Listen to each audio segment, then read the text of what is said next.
Welcome back to Guardian of Chaos, the YouTube channel here for Chaos Corner. Coming to you live to tape, 25 feet below the surface of the earth for another episodic YouTube adventure here on Guardian of Chaos, the YouTube channel. Drop an elbow on that like button, share, subscribe, leave a comment, get us into the algorithm. Become a member. It's the best way to support this channel. Shout out to my brother, Austin Nance, who's always here as my mod, holding it down, keeping it real, and maintaining. And I'd also like to acknowledge the passing of the OTS Tribal Queen, aka Jen, a former moderator here, as well as Off the Script and the DT and KC show. I'd like to extend my condolences to her family and friends. She was a great person who brought a lot of levity to this community. So with that being said, we acknowledge the OTS Tribal Queen with a moment of silence.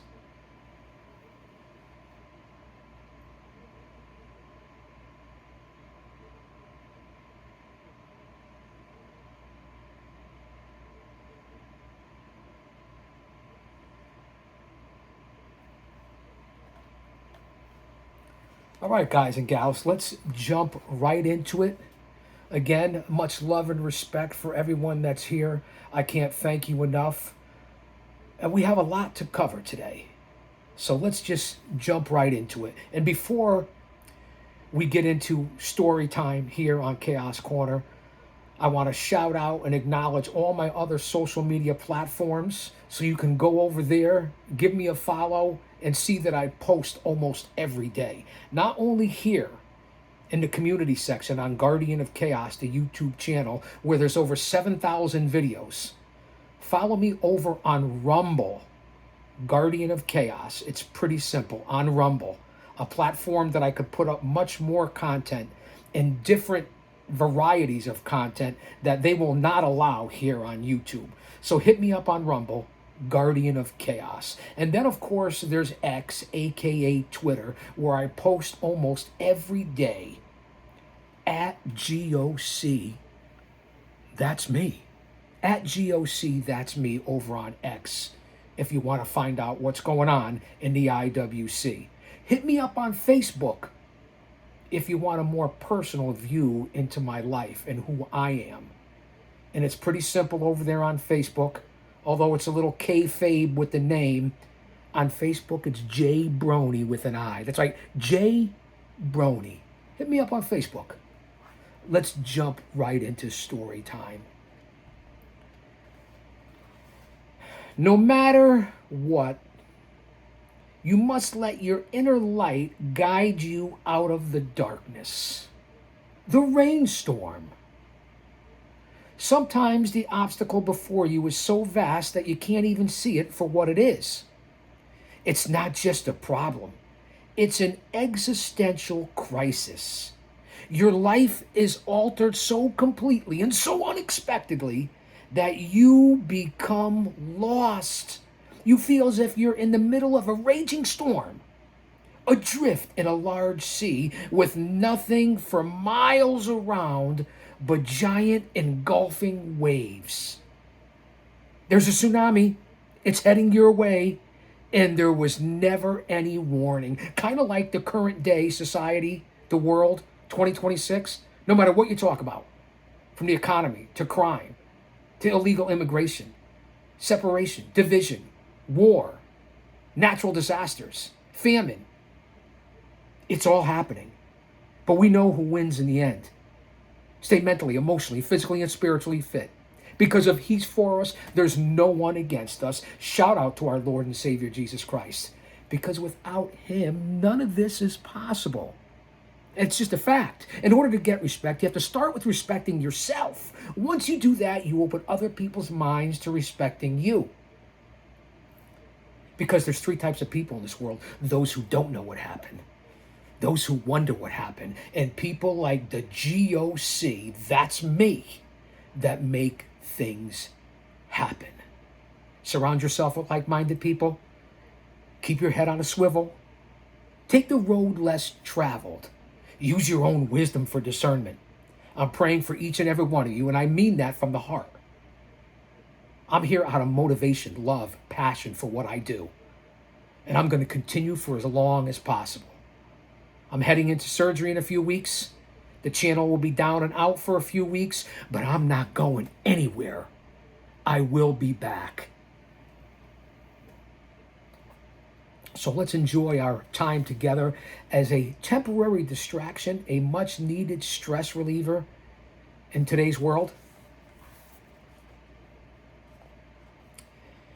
Chaos. On March 31st, 1993, I was asleep in my bed in New Orleans when I received a call in the middle of the night from my mom. She told me that there had been an accident on the set of my brother's film. She said that Brandon had been injured. I was to fly to Atlanta to meet her. And from there, we would fly on together to Wilmington, North Carolina. That's where he was. She had bought me the plane ticket, but didn't have much more information than that. I packed a bag without understanding what I was packing a bag for, and went to the airport in the pre-dawn hours that morning. I flew to meet my mom, and at our layover, we heard more news.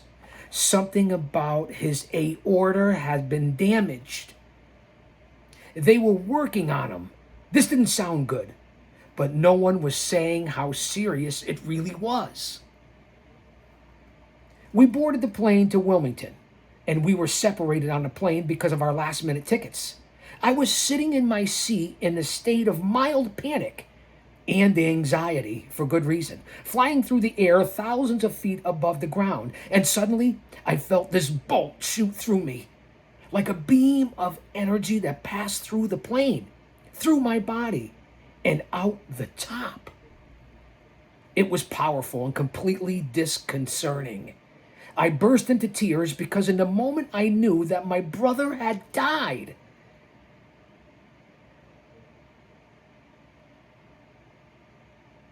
I had felt this spirit exiting his body through my own.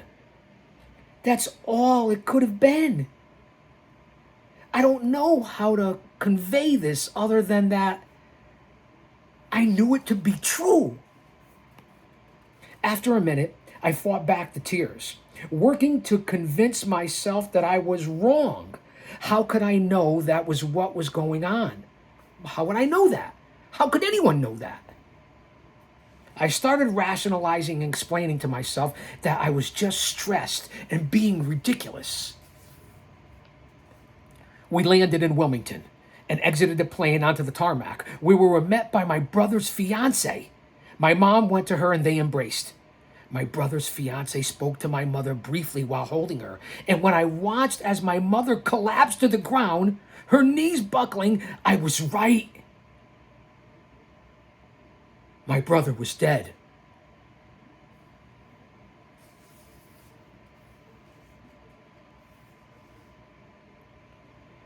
From there, all I could feel was nothing. I was crying, but inside I was in shock. We got in the car and headed to the hospital to see his body, a horrifying experience as he didn't look at all like himself. After so many hours of surgery and fluids, how could he possibly look like himself? The rest was chaos. A descent into the wilds of life. Mapless terrain with no understanding of the landscape. Again, I could relate it to current times.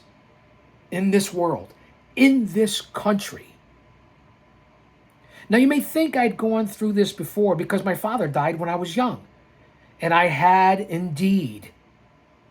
But I was only 4 then.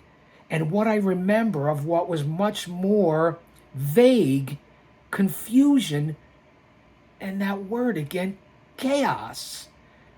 The imprint of a sea of grieving humanity in Hong Kong as thousands lined across the street for his funeral. the grief of my mother and my brother, and the turn inward on myself. But that's all. I didn't even know the word grief. I don't remember my own grieving. I had unconsciously and mercifully condoned that off from my memory. Cordoned off, not condoned, cordoned off from my memory. But here I was 20 years later, and grief was thrust upon me like a wild animal. We stayed in North Carolina for some days. I couldn't tell you if it was 2 or 4. Then flew to Seattle to bury my brother next to my father. Then we flew to Los Angeles, where a memorial was held. Somewhere there, my birthday happened. My body was there for all of it, but it was like I was in some weird dream where the sights and sounds were blurry and muted, and I couldn't feel anything except overwhelming sadness and cognitive dissonance.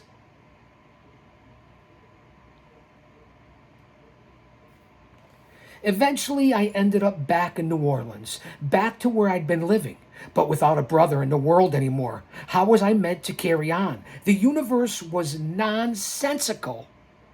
It felt as if there was no discernible meaning to anything anymore. I was standing in the middle of the storm. A tsunami on one side, a tornado barreling down on the other, and an earthquake beneath my feet. I knew how to go through each day, but I no longer knew how to live. I had already made a plan to move back to LA at the end of the summer, to live near my brother and start an acting career. I had talked to him about it before he started filming The Crow, the film on which he was killed. After he died, I arrived back in New Orleans without a job and a few months to pass before moving to California as planned. And so I took a job painting dorm rooms on the campus at Tulane University. It was perfect because I didn't really need to speak to anyone. I could just listen to music and paint for 8 hours a day, rolling cinder block walls in the suffocating Louisiana summer heat. One day, while I was rolling paint, my own knees buckled and I suddenly sank to the floor. It was a feeling of collapse, like a person who has been gripping a bar trying to hold themselves up for as long as they possibly could.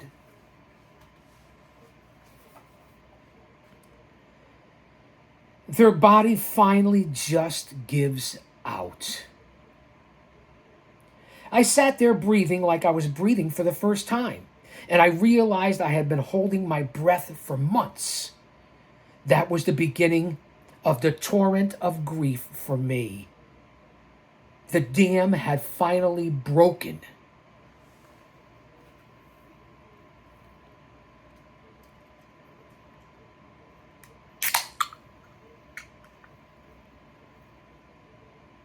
Here's to you, Jen.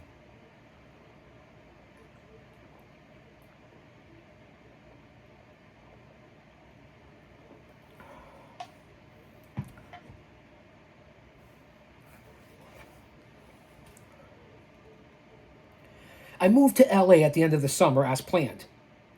And for the first time in my life, I became afraid of casual things, like turbulence on an airplane or making conversation with people. I was in constant pain, sometimes unable to get up in the morning, get dressed, or move off my couch for hours at a time. I would cry as I drove around LA in my car. On the inside, I was in trouble, but on the outside, I was going through each day, trying to start an acting career, living with my boyfriend, going through the motions of life. All the while, I was dumbfounded and confused as to how I was supposed to ever feel good again. How was I supposed to make sense of the world?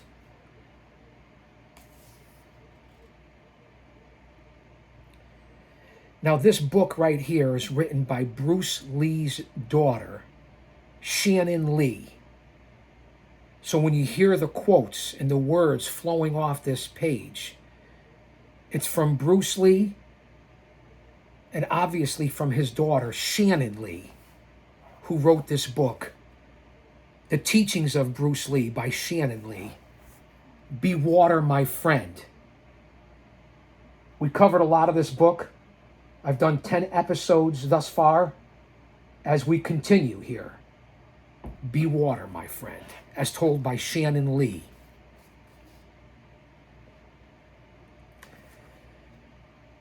I existed in this way for years. I got married. I started a career. I made a home, all on the outside, but inside I was shut down.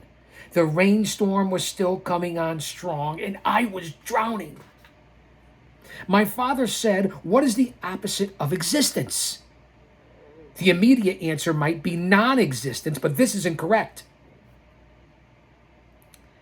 The opposite of existence. Bueller? Bueller? Anyone? The opposite of existence is anti-existence. Non-existence is just a barren nothing, while anti-existence is a devout resistance to living. This period was in a lot of ways an anti-existence for me. I was existing, but I didn't feel alive. I was going through each day, but I was going through the motions. I had made plans and chosen paths, but I was on autopilot. I wasn't truly embodying my career or my marriage or my life.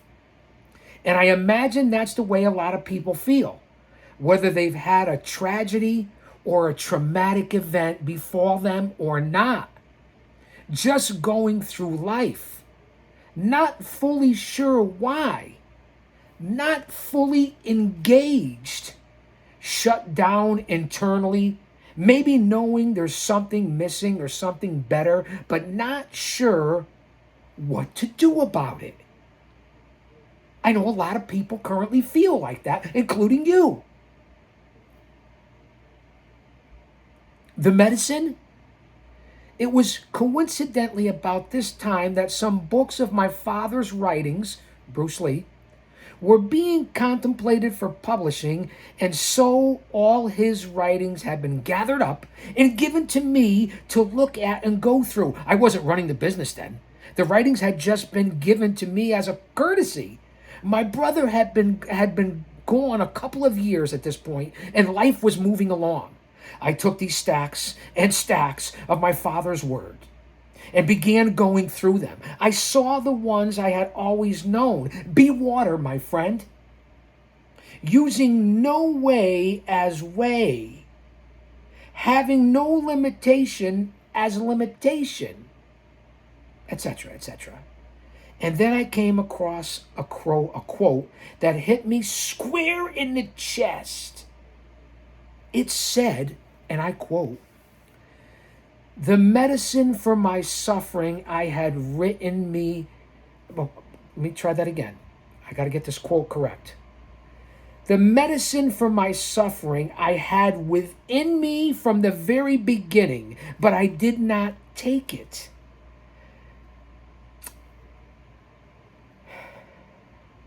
My ailment came from within myself, but I didn't observe it until this moment.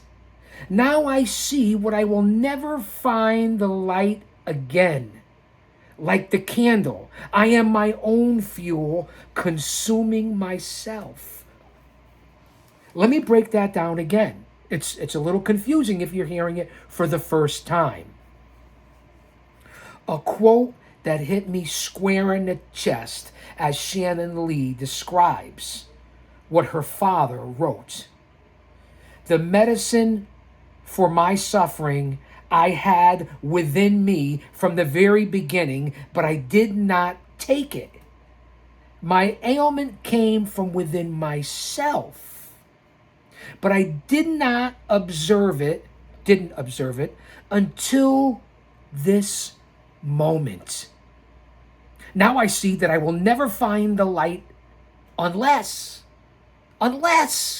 like the candle, I am my own fuel, consuming myself, which can be your own fool, as well as fuel.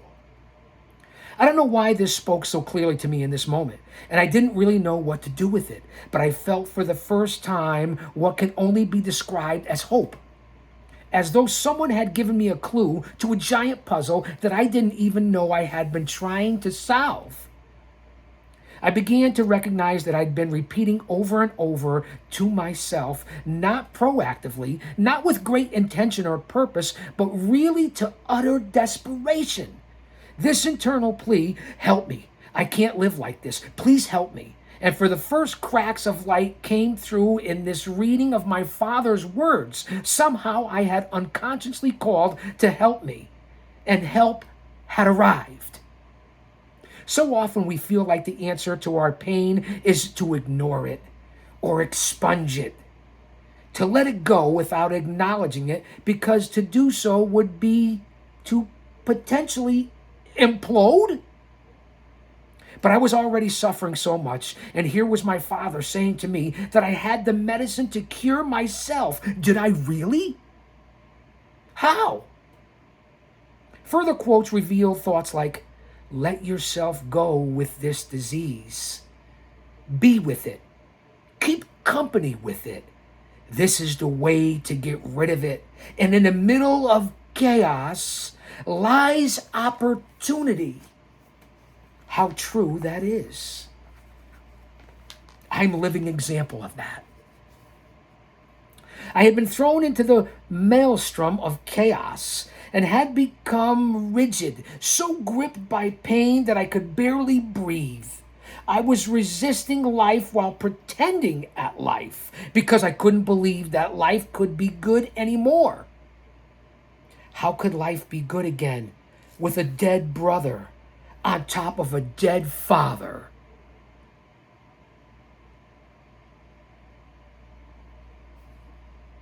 There was no logical path forward to true happiness from here. But this existence I was cowering. But this existence I was cowering inside of was like no other, like no life either. And so I succumbed. I looked inward. I wanted to live my Father's words. I wanted to believe that there was more. Are you with me? Are you with me? Be water, my friend. I'm going through this for a reason and a purpose for a lot of people that are listening and watching this right now that need to hear this, including myself. I began to seek to order my chaos. You heard it correct. I sat with my grief and I sought more books, more words, therapists, healers. I opened myself up to the grief of loss and let it teach me how to live. I delved deeper into my Father's philosophy and I began to seek out being more purposeful, more real, more whole. And it's still happening. I am a work in progress, as we all are. I'll say it again. I am a work in progress, as we all are. I have sometimes been lulled back to sleep and disengaged from life by the choices and mistakes I continue to make. We all fall short every day. I still struggle, but in that moment, for the first time in my life, I began to know where was something more. I began to glimpse the possibility of joy and freedom. I began to realize through my seeking that within me lay dormant the capacity for aliveness that I had forgotten so long ago. And coming to terms with the reality of my life, your life, our life, I realized that I had been mildly depressed for most of my life. From the time of my father's death until I finally got free of that chronic depression around the age of 30. I had, in my ignorance, I thought that everyone felt the kind of soul pain that I had always felt. I just thought that was how life was for everyone. No? My father said, with adversity, you are shocked to higher levels, much like a rainstorm that is so violent, but yet afterwards all the plants grow. By taking my healing into my own hands and searching unrelentingly for wholeness, I had come to discover his truth and make it my own. I had made it through the rainstorm and discovered a whole new life on the other side that was in full bloom. I came to cultivate a faith in the journey that I had not previously had. And life started to disclose its secrets to me, the GOC. My father's word had struck the match and offered the first light for me. Like the candle, I began to burn. And slowly, the clouds began to lift, and the whole world began to light up. We are always in a process of becoming, and nothing is fixed. Let that marinate. Have no rigid system in you, and you'll be flexible. Flexible to change with the ever-changing. Open yourself and flow, my friend. Flow in the total openness of the living moment. If nothing within you stays rigid, outward things will disclose themselves. Moving, be like water, still, but like a mirror. Respond like an echo. Echo, echo, echo.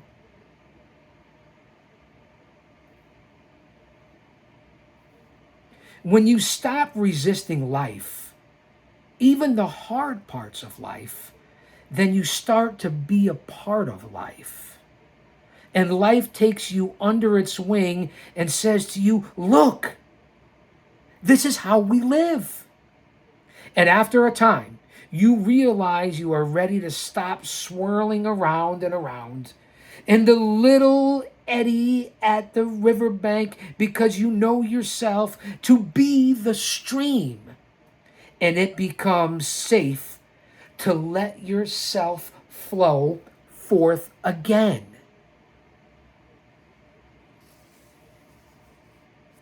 Don't go anywhere. We're coming right back. Be water, my friend.